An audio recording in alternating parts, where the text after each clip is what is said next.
Matagumpay na naaresto ng mga tauhan ng Dagupan Maritime Law Enforcement Team sa pangungunan ni Police Staff Sergeant Dodluil P. Arroyo at sa ilalim ng supervisyon ni Police Captain Rachel V. Corpus, Acting Station Chief ng Pangasinan Maritime Police Station. Ang isang wanted person na sa bisa ng warrant of arrest noong Hunyo 18, 2026, dakong alas 11 ng umaga sa Barangay Bunuan Giset, Dagupan City. Ang naarestong individual ay 35 taong gulang, may asawa at residente ng Barangay Pugo Chico, Dagupan City. Siya ay nahaharap sa kasong paglabag sa Section 10, Paragraph A ng Republic Act No. 7610 o ang Special Protection of Children Against Abuse, Exploitation and Discrimination Act na nakapaloob sa Criminal Case Number 2026-0611-D. Ang nasabing warrant ay inisyu ng 1st Judicial Region, Branch 15, Family Court, Dagupan City, na may itinakdang piyansa na nagkakahalaga ng 80,000. Sa oras ng pag-aresto, ipinaalam sa akusado ang dahilan ng kanyang pagkakaaresto at ang kanyang mga karapatang konstitusyonal sa wikang kanyang lubos na nauunawaan. Alinsunod sa Administrative Matter No.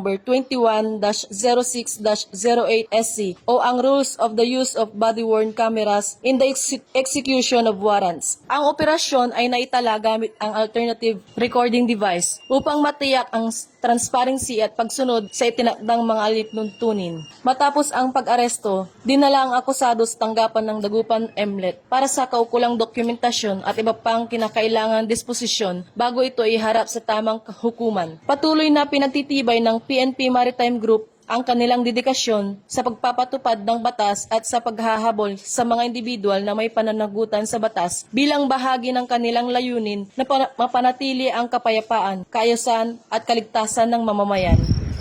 Ako si Police Corporal Emelda D. Sales, PNN Correspondent.